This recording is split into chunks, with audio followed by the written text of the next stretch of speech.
नमस्कार, बहुत स्वागत है आपका। मैं हूं आपके साथ सुमित शर्मा। बुलेटिन में हम सबसे पहले बात करेंगे अंधविश्वास के अंधकार की। सीधी के सिहावल क्षेत्र के बड़ा गांव के मंदिर में पूजा करने पहुंची एक युवती ने अपनी जीभ काटकर देवी मां को अर्पित कर दी। जी हां, देवी मां की प्रतिमा को चढ़ा दी। मामले की जानकारी के बाद ग्रामीण भी पूजा अर्चना में जुट गए हैं। लोगों की माने तो युवती अपनी मां के साथ मंदिर गई थी और पूजा करने के दौरान उसने अपनी जीभ काटकर मां को समर्पित कर दी और वहीं लेट गई। आनन फानन में मामले की सूचना परिवार को दी गई और गांव के लोग भी इकट्ठा होकर देवी मां की पूजा करने लगे।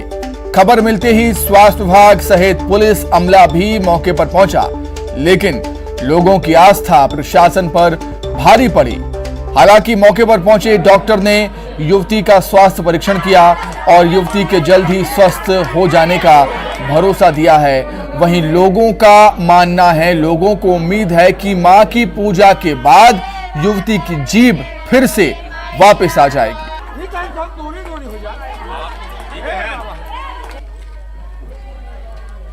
वो ऐसे पूजा पाठ करती हुई आई हैं और अचानक किसी के अनजाने में, अपने माँ बाप के बिन जाने में, और आके जीभ काट के और आस्था लगाकर वहीं पर चढ़ा दी हैं माता के मंदिर के अंदर में। जानकारी हमें जब वहाँ से यहाँ से कोई व्यक्ति एक फ़ोन लगाया, तब हमको वहाँ जानकारी मिली तो हम वहाँ से फिर भागते आए। यहाँ आए तो हम एक दो जन के पास जब वहाँ तक फ़ोन लगाए कि ऐसी ऐसी घटना हो गई है, तब वहाँ से फिर हम यहाँ आए। अब यहाँ आए तो हम यहाँ देखे, वहाँ गए तो वहाँ देखे कि माने यहाँ से काटा गया, यहाँ चढ़ाया गया।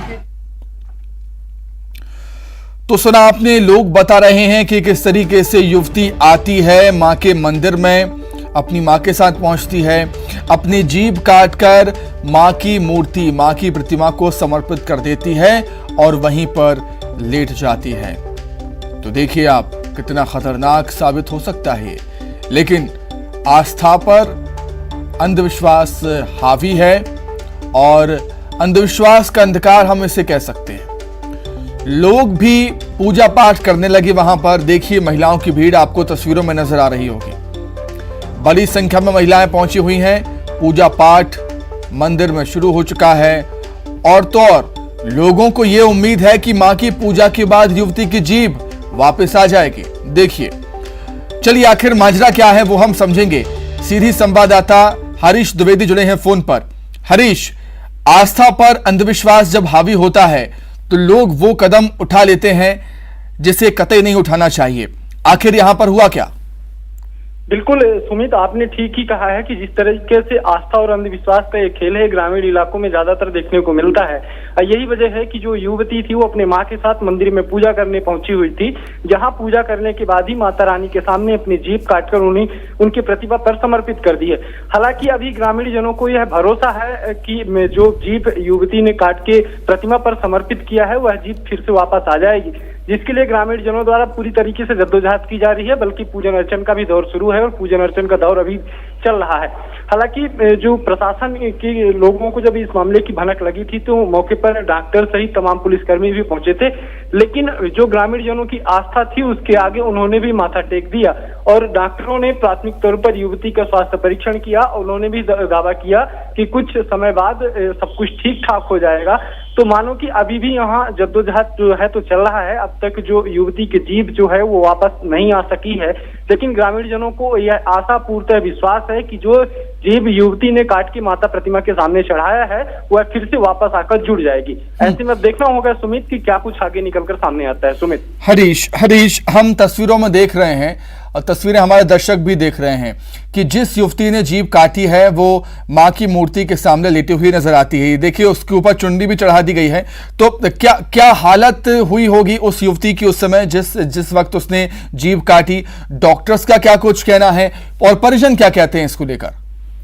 देखिए सुमित, परिजनों को तो इस मामले की भनक तक नहीं थी, चूंकि उसकी मां भी, युवती की मां भी साथ में वहीं मंदिर पहुंची हुई थी। लेकिन जब युवती ने पूरे घटनाक्रम को अंजाम दे दिया है, जिसके बाद मां ने पूरे मामले की सूचना अपने घर के परिवारजनों को दी है, तब जाकर लोग इकट्ठा हो सके हैं। हालांकि डॉक्टर वहां पर मौके पर पहुंचे हुए थे जो युवती का स्वास्थ्य परीक्षण किए हैं, इसके बाद यह दावा किए हैं कि कुछ समय बाद ठीक हो जाएगा। लेकिन उन्होंने ने भी इसको इनकार साफ तौर पर बताया है कि जो इस तरह से जो ग्रामीण जन जो कदम उठाते हैं कि जो आस्था के आगे अपनी जीभ काट के समर्पित कर देना, तो इस तरह कहीं ना कहीं ये घातक भी साबित हो सकता है। तो उन्होंने इस चीज को माना है, लेकिन ऐसे में देखना होगा सुमित के आगे क्या कुछ होता है। फिलहाल जो ग्रामीण जन है, तो ग्रामीण जन की जो जद्दोजहद है वो अभी भी जारी है। अभी देखना यह होगा सुमित की कब तक युवती को जीभ वापस आ पाती है, या तो फिर ग्रामीणों की जद्दोजहद जो है इसी तरह जारी रहेगी। बिल्कुल देखने को मिलता है, बिल्कुल सुमित, अमूमन यहाँ देखने को मिलता है कि जितने भी देवी मंदिर हैं, चाहे लौआ हो, चाहे घुंघरा का देवी मंदिर हो, यहाँ इस तरह से वाकया 1-2 साल में अधिकतर 2-4 देखने को मिलते हैं। लेकिन जो ग्रामीण जनों में जो एक आस्था को लेकर जीभ काटने का जो दौर चलता है, ये कब तक थमेगा, क्या थमेगा, इससे अभी कुछ नहीं कहा जा सकता है। क्योंकि प्रशासन भी जब इस तरह की घटनाएं होती हैं तो उसमें थोड़ा सा सक्रिय होता है, बाद में सब कुछ उसी तरह ठंडा बस्ते में चला जाता है, सब कुछ ठंडा आ जाता है। बिल्कुल हरीश, देखना होगा सुमित जी। हरीश, ये भी जानना चाहेंगे आपसे, युवती की उम्र क्या है? और एक सवाल ये भी उठता है कि उसने जीभ काटी कैसे? क्या उसके पास कोई औजार था, या फिर मंदिर से ही कोई उसे ऐसी चीज मिली जिससे उसने अपनी जीभ काट ली? देखिए सुमित, ज्यादातर देखने को मिलता है कि जब कभी भी कोई मन्नत अगर मांगी जाती है, मन्नत जब पूरी हो जाती है, तो ग्रामीण जन जो होते हैं तो जीभ काटने का काम करते हैं, और जीभ जो है तो अपना काट के माता रानी को समर्पित करते हैं। तो ऐसे में पूरी तैयारी के साथ ही सारा चीज किया जाता है। लेकिन युवती तो पूरी पहले से तैयार नहीं थी, क्योंकि मंदिर पूजा पाठ करने पहुंची हुई थी। मंदिर शायद जब पहुंची है तो अपने साथ एक ब्लेड लेकर आई हुई थी, और जो अपने साथ ब्लेड रखी थी, तो पूजन अर्चन करने के बाद उसकी जो भी मन्नत रही होगी, अगर वो पूरी हो गई होगी, इसी वजह से युवती ने अपना ब्लेड से अपने हाथ से अपना जीभ काटकर माता रानी के सामने समर्पित कर दिया है, जिसके बाद उसकी हालत गंभीर हो गई थी, वहीं पर पड़ी हुई है। हालांकि अभी भी उसके माता रानी की प्रतिमा के बगल में भी युवती पड़ी है, जहां तमाम चुनरी वगैरह एवं पूजन अर्चन का जो दौर है वो अब चल रहा है। ठीक है हरीश, आपने जिक्र किया कि जब लोगों की मन्नत पूरी होती है तो लोग अपनी जीभ काटकर माता रानी को अर्पित करते हैं, पहले भी यहां पर होता आया है। इसके बावजूद भी प्रशासन ने कोई एक्शन अभी नहीं लिया इस पर? पुलिस ने कोई एक्शन नहीं लिया अभी इस पर? देखिए सुमित, जब भी इस तरह से कोई घटनाक्रम होता है तो ज्यादातर जो लोग जो जिनकी मन्नत पूरी हो जाती है, जब वो अपने जीभ का चढ़ावा करते हैं तो तमाम तैयारियों के साथ करते हैं। जिनके जब तैयारियों के साथ करते हैं तो जो भी मन्नत रहती है, मन्नत पूरी होने पर जब जीभ काट के चढ़ाए जाते हैं, 3 से 4 घंटे में वापस पुनः उसी प्रकार से जीभ वापस आ जाती है। लेकिन यहाँ जो युवती है वो किसी प्रकार की कोई पहले से तैयारी नहीं की थी, वो पूजा पाठ के दौरान ही इस तरह से वाकया को अंजाम दे दिया है। हालांकि जब भी कोई ऐसा घटनाक्रम होता है तो प्रशासन एक टीम मोड़ पर आता है, तमाम तरह की एडवाइजरी जारी करता है, लेकिन अब इस तरह से कोई जो खास कदम है वो नहीं उठाता है। यही वजह है। बिल्कुल सही बात है, कोई खास कदम, ठोस कदम उठाने जरूरी है। हरीश, बहुत शुक्रिया आपका जुड़ने के लिए।